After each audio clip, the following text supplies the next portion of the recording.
Right, so hello and welcome back to Books and Things, and welcome to another video, and today I have a bit of a book haul for you.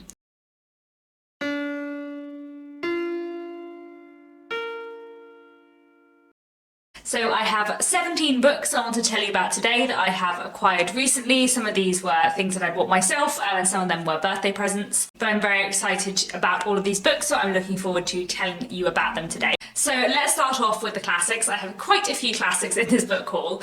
The first 6 classics I have to tell you about are all books that I bought solely for the 1900 to 1950 readathon. So I have already mentioned all of these in my TBR, and I'll be mentioning some of them, possibly not all of them, but hopefully a few of them in my wrap up at the end of the month. So I'm not going to talk about them too much here because I have already spoken about them a little bit, but I will go through them anyway. So first off, we have Despised and Rejected by Rose Alatini. This is a Persephone classic. This is a novel from 1918 that was originally banned when it was published and not released until later. And it was banned because it deals with 2 very controversial subjects at the time it was written. Several of the main characters are conscientious objectors, and it was published during the First World War, and it is in some ways, if not necessarily an anti-war book, definitely a book which is very sympathetic to characters who are against the war. And also the 2 main characters, a man and a woman, are both LGBTQ+ in some way. I would say that in my reading the man is gay and the woman is bisexual, but I think you could probably read it slightly differently. I've already read this one. This is the only one in the haul that I've already read, which is why I'm starting with it. And my god, did I love it. This was so good. I can't wait to talk more about it in my wrap up at the end of the month. Not only just a brilliant, really wonderfully engaging book with amazing characters, but genuinely just one of the most interesting things I've ever read. And just from a historical perspective, thinking about when this book was written and published, just fascinating. Next, another LGBTQ+ early 20th century classic. This is Quicksand by Tanizaki. This is a Japanese classic, and I believe it looks at the relationship between 2 women. That's about all I know, and I'm kind of happy to keep it that way. I've read a few of Tanizaki's books before and always really enjoyed them, so looking forward to this. Hopefully you'll manage to read it in May. Another early 20th century Japanese classic I bought recently is Kokoro by Natsumi Soseki. This is another classic I'm keen to read soon, but it's slightly less of an immediate priority for May, so it might end up slipping to later in the year. I don't know too much about this at all. I think it is about the relationship between a younger person and their tutor, mentor figure. But I have read one book by this author before, Botchan, which I really enjoyed, so hopefully I will enjoy this too. Then I also have The History of Mr. Polly by H.G. Wells, which is a Edwardian British classic. I believe this is about a lower middle class man called Mr. Polly and his life.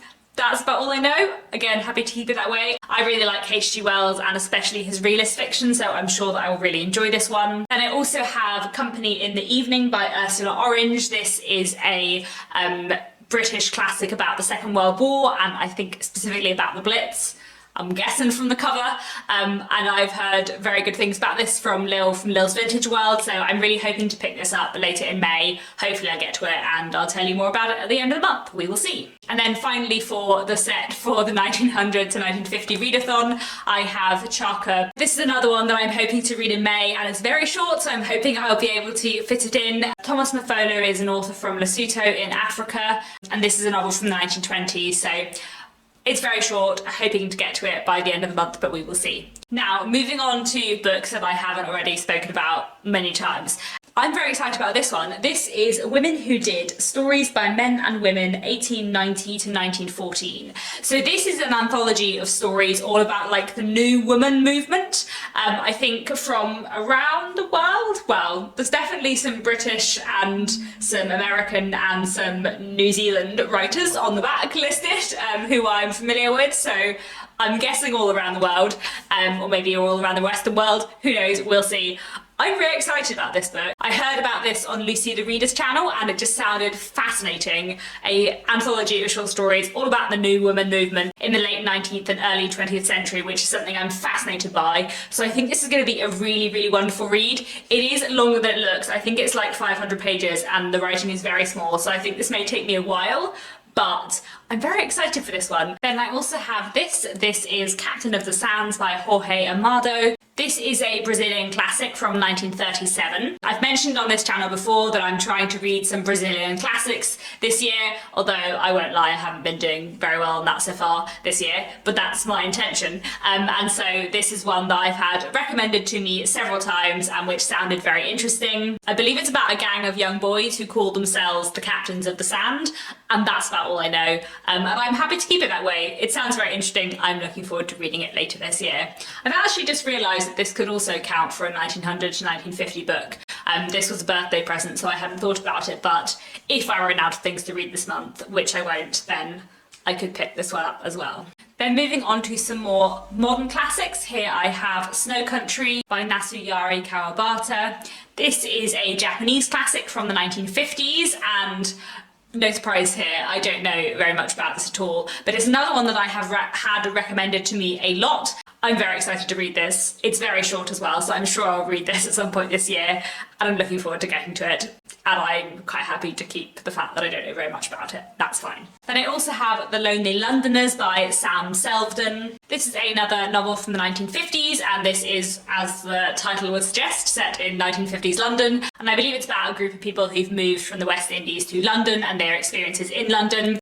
I think a while ago on my channel I was saying that I felt like I had a lot of recommendations for African American 20th century classics, but not very many recommendations for or even knowledge of like 20th century Black British literature, and this was one of the books that was recommended to me, so I'm really looking forward to reading this. Then we also have Kindred by Octavia E. Butler.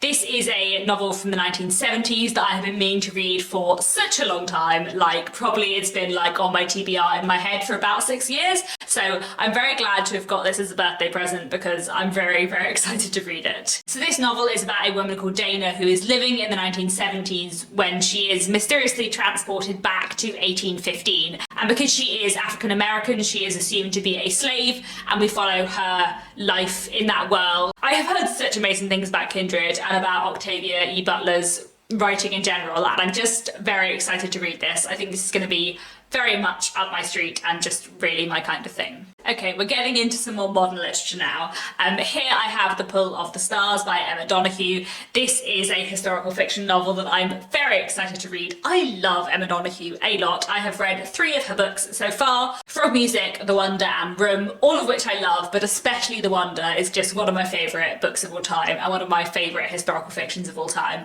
So I'm very excited to read The Pull of the Stars. If you haven't heard about The Pull of the Stars, it is Emma Donoghue's novel from last year, and it felt very timely when it came out because it is a historical fiction novel set in 1918 during the flu epidemic that happened at that time. I've heard very wonderful things about The Pull of the Stars. To be honest, from the other books of Emma Donoghue's I've read, I would read everything by her ever without question, so yeah, I'm really looking forward to this. I think this is going to be a wonderful read, and I just really can't wait. Then I also have this is Half-Blood Blues by Essie Ejegwan. I read her second novel, Washington Black, a couple of years ago and just really loved it. I thought it was wonderfully written, really engaging, just a brilliant read. And this is her first novel, which I think is from 2011. Despite the fact that a lot of people on the internet and everywhere loved Washington Black a lot, I have not really heard anyone speak about Half-Blood Blues, so I'm very excited for this. I think it's set partly in the 1940s and partly in the 1990s. From the back cover, I think that the basic premise is that in the 1940s, a up-and-coming jazz singer disappears without a trace, and then 50 years later, someone is trying to find out what happened to him. It sounds very interesting, and yeah, I really enjoyed Washington Black, so I'm looking forward to this. Next, I have 3 books by writers who I know in one way or another, which is quite fun.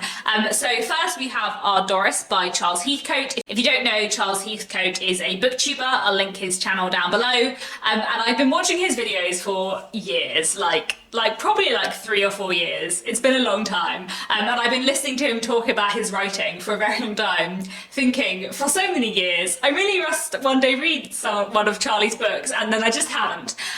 So I finally now have Our Doris, which I'm very excited to read. I believe that this is about a slightly grumpy old lady and her husband and their relationship, and I sort of feel like I have a very clear idea in my head of what Doris's character's like because I've heard Charlie talk about her and read extracts on his channel, but also I don't know too much about like the premise and the plot, so I'm very excited to read this. And again, it's very short, so I'm sure I will get to it soon. Then I also have Into the Mouth of the Lion by A.B. Hiaz. This is a book by another author who I know in real life, in fact more in real life than I know Charlie. I only know Charlie in the internet world.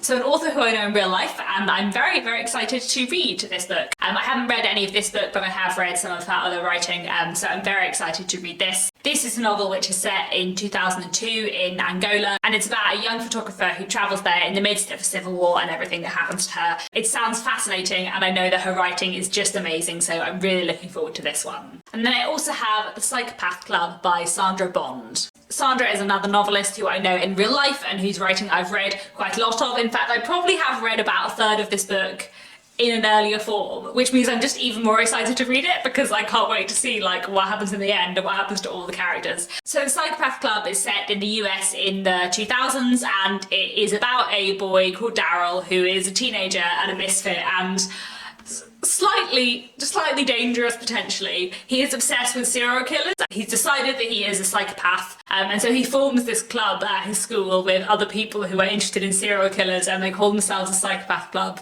And it's about their friendship and that dynamic, but also there's like some weird things going on. I'm so excited to read this. So excited to finally read it all in full. Anyway, finally I have one last book to haul, which is a non-fiction book that I bought for myself, which looks so dry, but I'm also quite interested to read, which is A History of Electricity and Magnetism by Herbert W. Mayer. Basically, I wanted to read a history of electricity because I thought it would be interesting, and it's quite hard to find a history of electricity because apparently it's very specific. I feel like it's probably going to be a little bit dry, but I'm very interested in the history of electricity, so there we go. Those are some books that I have bought lately or was given as birthday presents. I'm very excited to read all of these, so do let me know down in the comments if you've read any of them and what you thought of them, and I'll be back very soon with another bookish video.